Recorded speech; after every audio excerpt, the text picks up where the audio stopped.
My name is Natasha. I am 18 years old. I live in a small village called Chakpur in Punjab. Chakpur is full of life.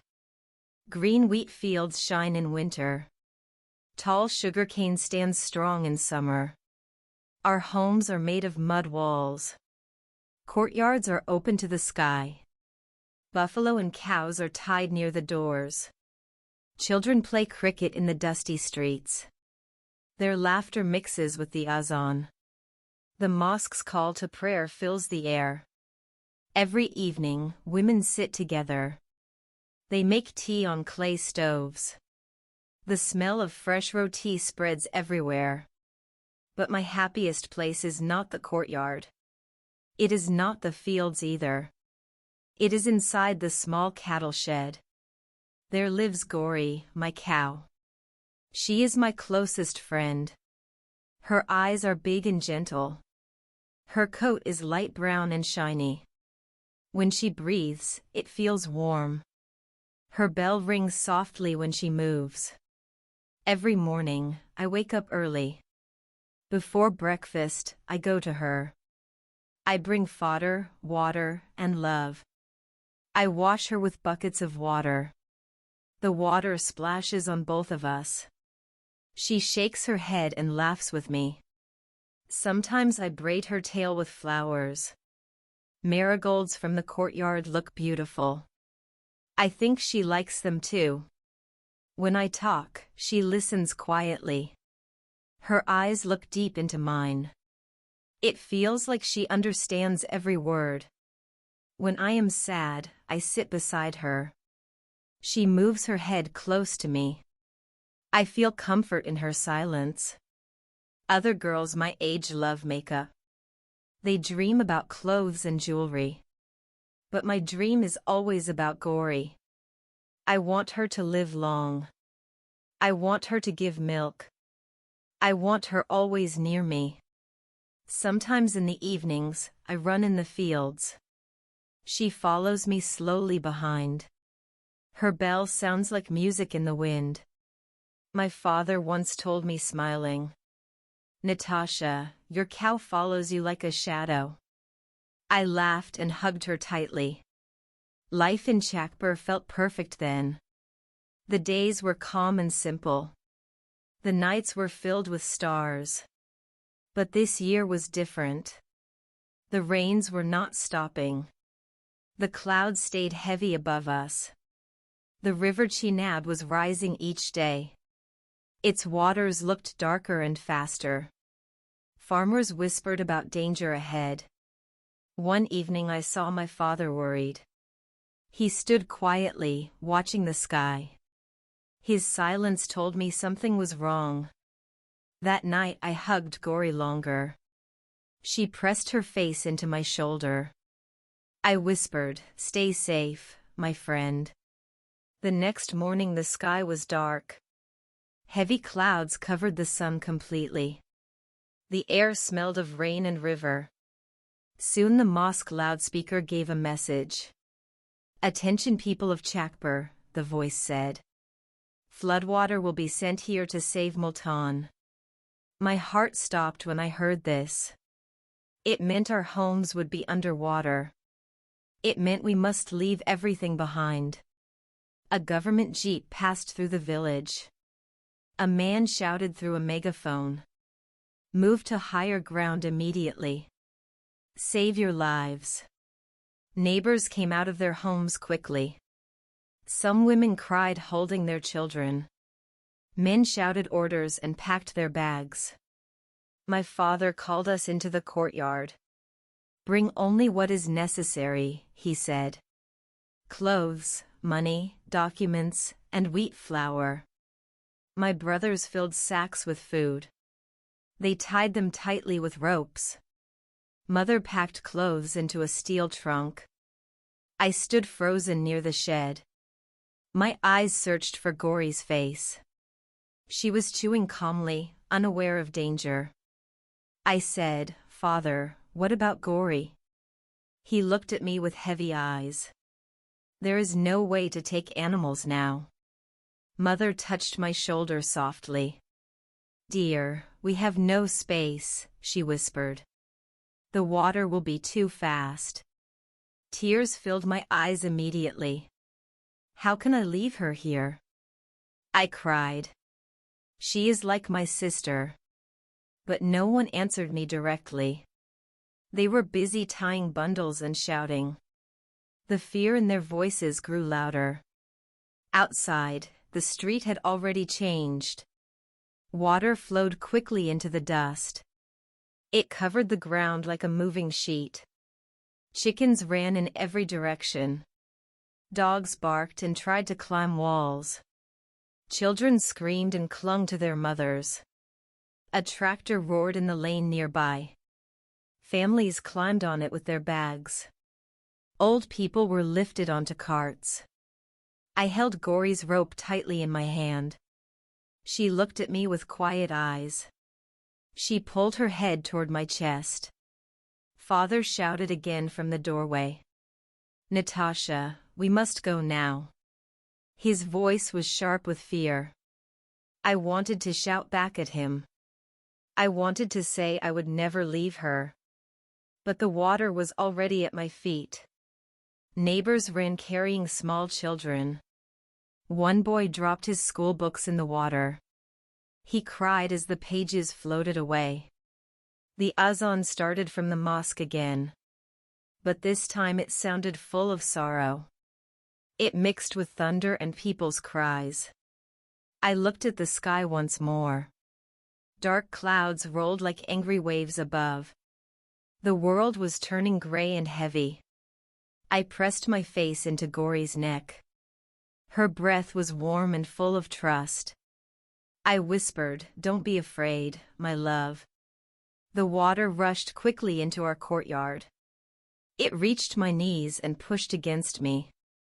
The sound of waves filled the whole place. Gori was shaking her head again and again. Her bell rang loud in the rising water. She pulled hard against the rope on the post. I splashed toward her with heavy steps. Her eyes were wide and full of fear.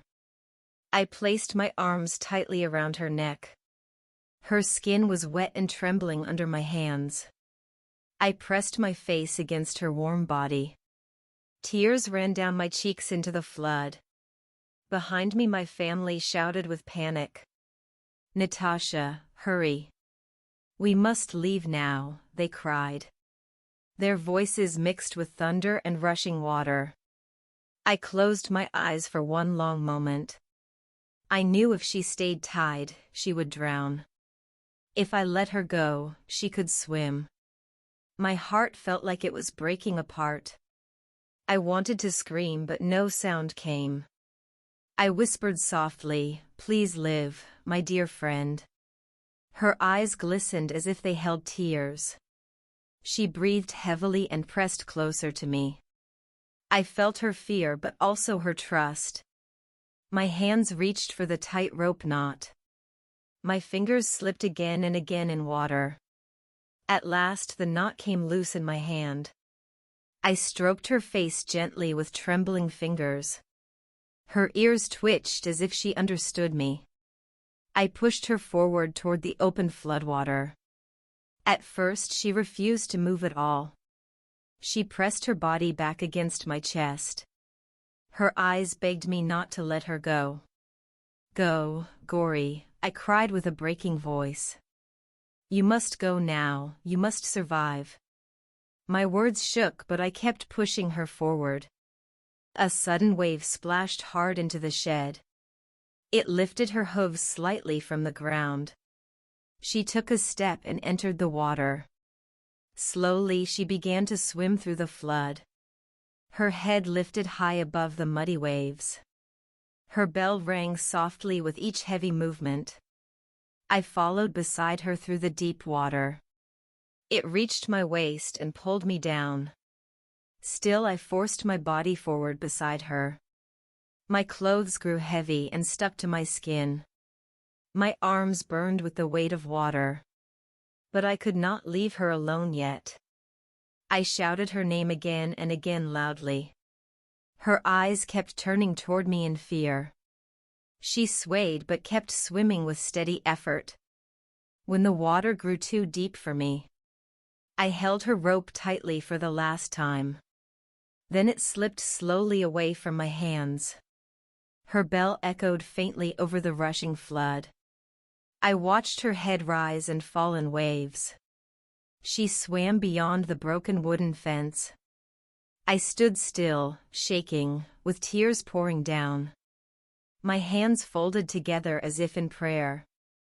I whispered, "Please reach a safe place."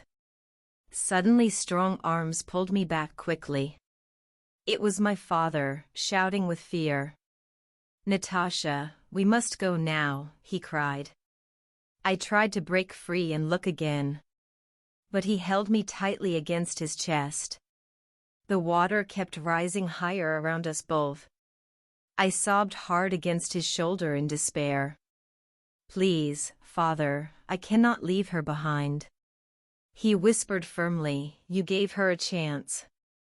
I lifted my head to look one more time. The field was covered with endless brown water. But in my heart I imagined her swimming strong. Her bell sound had faded into the distance. The rope in my hands felt empty and cold. Still I held it tightly like a promise. As Father pulled me toward the open gate, I looked back again and again through tears. Her shape was gone, but my love remained. We reached the embankment after a long walk. The road was crowded with families like ours. Bags, bundles, and animals were everywhere. People sat on the ground under the open sky. Children cried from hunger and fear. Old men prayed with their hands lifted high. Army trucks arrived with loud engines. Soldiers threw down boxes of food packets. They gave water bottles and some blankets. Mothers tried to calm their children with food. Some women cooked dal on small open fires. The smell mixed with the smoke of wet wood. I sat apart with my rope in my hand. It was the same rope from Gori's neck. Now it felt empty, thin, and cold. I looked at it again and again. It reminded me of her warm body.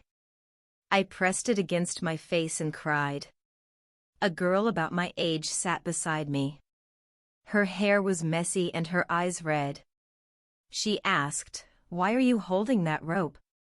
I whispered, "It belonged to my cow. She was my best friend in the world." The girl nodded slowly and said nothing. Night came with cold winds and dark sky. Families wrapped themselves in wet blankets. Some slept, but many could not. I lay on the hard ground, eyes open. The stars were hidden by black clouds. All I heard was water rushing below. When I closed my eyes, I dreamed. I saw Gori swimming across wide fields. Her bell rang softly in the night air. In my dream she reached a dry place. She looked back at me and stood tall. Her eyes were calm, no longer afraid. I woke with tears running down my cheeks. The dream felt real inside my heart. I whispered, "Please, be alive somewhere." From the mosque near the camp came the azan. Its voice floated over the sleeping people. It was calm and full of hope. I lifted my hands and prayed silently. God, keep her safe, keep her strong. Bring her back to me one day. The rope was still tight in my grip. I fell asleep with it against my chest. It was the only comfort I had left. Days later, the floodwater began to fall. The roads appeared again from under the mud. The fields were broken and lifeless. Our house walls were cracked and weak. The courtyard was full of dirty water. Everything smelled of mud and decay. Neighbors returned slowly to their homes. They counted their animals one by one. Some survived, but many were lost forever. I listened as people shared their stories. One man said he saw cows swimming. They were moving toward dry land near Jang. My heart jumped when I heard his words. Tears filled my eyes, but I also smiled. Maybe Gori is alive somewhere, I whispered. Father started to rebuild the broken walls. Mother cleaned what little we had left. I helped them with heavy hands and heart. But in my chest a small hope grew. Every sound of a cow made me turn. I imagined her bell ringing in the distance. One morning I planted a flower in the courtyard. It was small, green, and very fragile. I bent down and touched its leaves gently. I whispered to it with a trembling voice. One day, Gori will return to me. The flower bent softly in the wind. Life was not the same after the flood. But we were still alive and together. And I believed Gori was alive too. At night I held the rope in my hands. I closed my eyes and dreamed of her. Her eyes, her bell, her gentle breath. The flood had taken much from me. But it could not take away my hope. My love for Gori would never end. Thanks for watching.